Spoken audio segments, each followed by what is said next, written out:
Pascal. I mostly take care of rooms, dev rooms, help a bit around with hotels and all sort of stuff here and there. I've been, I think it's my 8th FOSDEM, so I'm a veteran. 9? That's what's coming.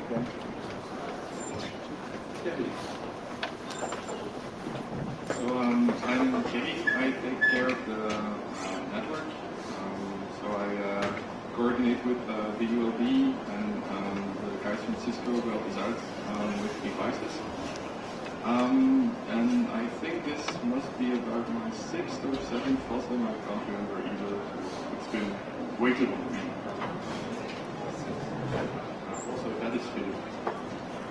I'm Philip. I'm also known as Trouble, and Trouble is what I do. I do sponsors. I do the I do the hotel bookings with moderate success. This year we have no speakers sleeping on the bridges. I'm proud to announce. What else did I do? I did the booklet this year. I did the opening talk. I did the beer event again a long time ago. I also find myself writing these Perl scripts, which actually organize the conference. And other than that, I claim on the mailing list. I'm grumpy on IRC, and I point out spelling errors in English and other languages. Stuff like you. So I'm Tias. I do the lightning talks in this year, in this room. I've been planning the new building, the K building. So that's one thing that's totally new this year, is this one building. I hope you found it. Still a bit of an issue. And stands and stuff like that. Okay. So maybe something about the organization. So this is where we have a core staff of about 15 to 20 people. 10 to 15, and we meet once a month, starting from August or something. And everybody works pretty decentralized, has his own task and does it. And voilà. So let's open the ground for the floor for questions. Are there any questions? Stuff that you'd like to know? Yes. How often do you get new volunteers to help? Okay, so the question was, how often do you get new volunteers? how often do we get new volunteers? You mean to the core stuff? Yeah, how often? You guys are old. I've seen your faces at a lot of FOSDEM. Thank you. Yes. Well, I'm old too, right? The question is, are you getting new people to help you and take Are we getting new? I think it's a good moment to invite Danielle. So, yes, actually, this is only my 5th year, and Niels also. So, Danielle, last year he was a volunteer that wore an orange t-shirt, and then this year he joined us in organizing lots of stuff. And Niels is also first year. So yes, but what we do know is that so we're 15 people, but most of the preparation work is done by a lot fewer people, like 3, 4, and those are really busy. I mean before, I mean 1 month before FOSDEM, everybody is going full force, and then. I did a quick count of my mailbox earlier today, and I got a very large number of emails sent in the organization of FOSDEM, and it's a very large number, which I sent and then which other people replied because I wasn't. But thousands of emails get sent leading up to FOSDEM, and most of those get sent in the last week when we realized that FOSDEM is next week and there are these people expecting a conference. And somehow it works out. But we would like fresh blood though, so if anyone would like to wear an orange t-shirt and be very tired, please see. Yeah. Do you need to live in Belgium to do that? No. Definitely not. You can show up as a volunteer, you can just show up at the weekend. Well, you announce yourself on the mailing list first and then just show up and do stuff. We have someone with a list of things that need doing and we like to put names next to them. And if we have 3 names rather than 1 name, that's just this faster. Now he's talking about volunteers locally only during FOSDEM. And that, I mean, it's just a matter of going to the infos and saying, I want help. and helping out with organizing in advance. There were mostly people who live in Belgium because we like to meet face to face. But I think we have 2 people this year that did not go to meetings, but that did help out a bit. But it's, I mean, yeah, if you go to the meetings, you're quicker in them. I don't think it's essential. So I believe it works without living in Belgium and without meeting face to face. It works as well. And we definitely need to do a much better job. It's the same issue all the time. We need to do a better job at mentoring people who are new and want to join in. It's not easy, especially, you know, it's always too late, and it's the same everywhere. So definitely need to improve with that. But we would most welcome people who would like to join on the core staff.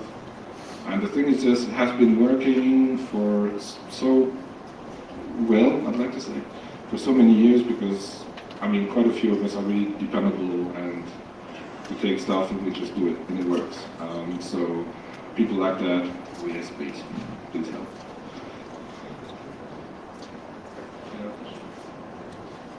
Many questions. This gentleman has a question, that one too. What are your plans on dealing with increasing popularity? So try again. Do we have plans? FOSDEM is getting popular and popular, and the dev rooms are getting smaller and smaller as it seems. So the design pool pops up a lot. Yes. Are there any plans on, I don't know, repeating popular talks or making a... Mandatory euthanasia. Well, as you know, entrance is free. There is no registration, so we can't stop people from coming.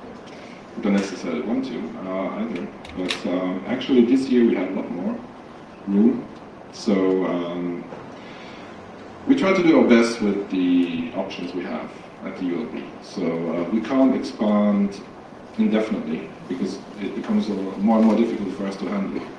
But we try our best. I'm just wondering about repeating, for example, doing a talk on Saturday, then have a slot or an empty room which people can, I don't know, vote on and say, I want to have a repeat on my Well story. And fill slots on Sunday to accommodate. Not a bad idea. So the idea was to have empty slots on Sunday where certain talks could be repeated. Right? That's an idea. That's an idea.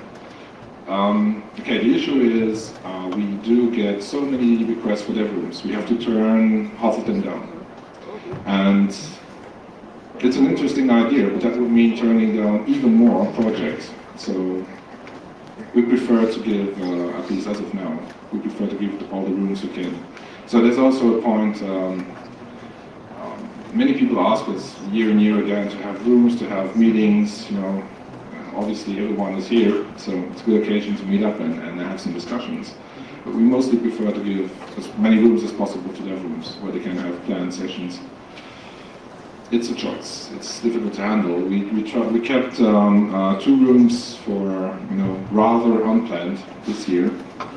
I hope that's going to work out for many people. But it's a choice. For every room we keep empty, it means one project or a cluster of several projects don't get a room, don't get a place to meet, and it's a difficult choice.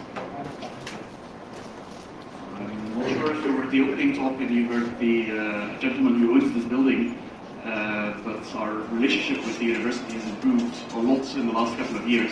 So we're hopeful that, you know, instead of turning more dev rooms down, we can add some dev rooms. But we do need to have the staff bandwidth to make this run smoothly. We now have this building, shiny new building, far away from here, and somehow we can't just get a building on the other side of the campus and hope it organizes itself. That's mayhem waiting to happen. But if we can get, you know, more rooms near here, some of them are in very bad shape. We can fill any room we have basically, build it and they will come. But as our relationship with the university improves, we hope to be able to get more and better rooms. But it's always, do we want them, can we fill them with staff? But all rooms on this campus that are decent enough we use, and there are 2 ones, or 1 that we might be able to use if they refurbish it. But other than that, actually, every near here. So there's a number of other buildings around here. You might notice these structures. Either we don't want to be in them, or they're just too inconvenient to use. There's simply no auditorium. But yeah, so there are classrooms like this, but maybe without lights. No, this is actually, no, there are like classrooms of 10, 15 Yeah, well, that's that. well, which is useless as a dev room. Then typically you don't have anything for that. So there are larger rooms. Larger rooms we all have already actually. So that's we can. And I mean, everybody has probably seen the headcount in terms of number of talks and hours, and I mean, this is 430 sessions, so this is already beyond insane, and adding more and more and more is going to be ridiculous. So we don't add more talks to break some other record, but because we're able to have more rooms and give more rooms to projects, so that's the purpose, and we do our best. I think it's already quite a lot. I think even if we were able to add some rooms, I mean, if we grow, then people will request more, and then next year we'll have to turn down even more people. It's always going to be, it's a bit like an arms race. Also, we add more, and people will request more. So we're always going to have to disappoint some people. We just try to. Okay.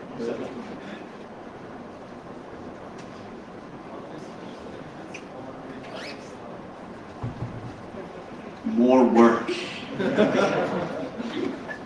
Where is your t-shirt, Crystal?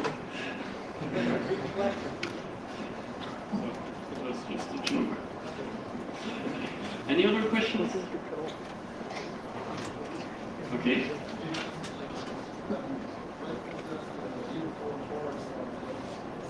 So when does the core course start organizing? We have a kickoff in August, and then we just have a barbecue and enjoy ourselves. And then starting from September, we have monthly meetings, usually the first weekend of every month. Yes? How do you select which dev room to access or So the question is about the talks? No, so the question was, how do we select the dev rooms? And maybe you also asked about the talks. Yeah, how do you select the talks? So we don't select the talks of the dev rooms. We have a... Well, how do we select the main tracks? Yeah. Yeah, so about the main tracks, we vote.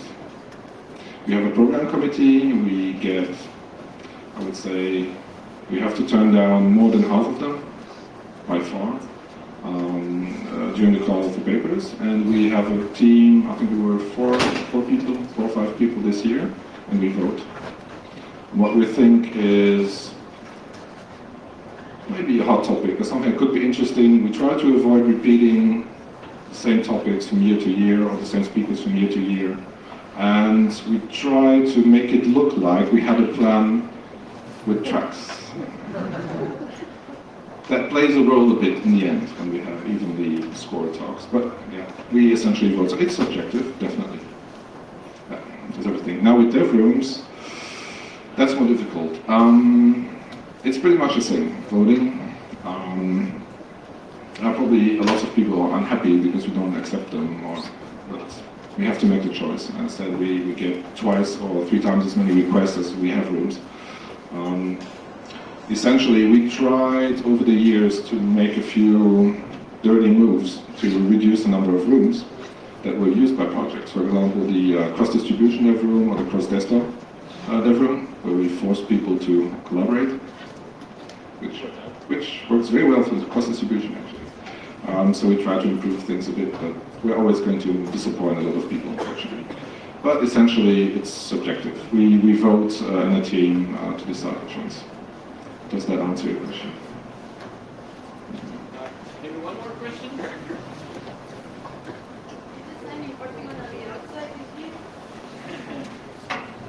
So the question was, is the key signing party going to be outside this year? That's a difficult question. If it's going to snow more, maybe we can find some space underneath in the hallway to Shaham. But as I wrote on the mailing list, I think unless it's snow to significant height, we are outside. But this would be the room where the key signing would be if it was inside, which was requested by Marcus something if he's here somewhere hiding. This is not a room where we can do key signing. It's just you. Well, no, because there's other people in the hallways. Hmm? Yes, that's why we went outside. The problem is we have this thing called furniture in the middle of this room and it's in the way. If we could get rid of the furniture, I'm sure we could do it here. But you can't start here and then go around in loops because some people get stuck on the chairs and other people get stuck elsewhere. And then how do you leave in the middle of the party if you want to see the next talk? You can't. So that's why we went outside in the first place. I propose to do it on the canteen upstairs. Why not? Well, let's just meet here tomorrow so I can chant out the fingerprints. And then let's wander outside and wander somewhere. Follow the large herd of people. And I think we should be outside because it's nice weather, we can have a snowball fight if the keys don't match. And it's fun. We had keys in the snow. I found pictures, I think, from 2004 or 2005 when we were also in the snow. So it's fun out there. It's a real big blue, white room.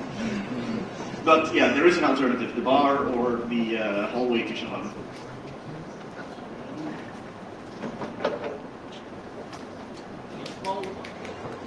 I'd like to thank you because thanks for everything.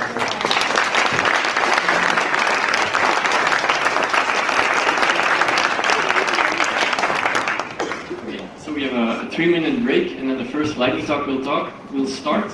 And I'd like to ask you to be a bit social and go join your neighbors towards the center so that more people can sit.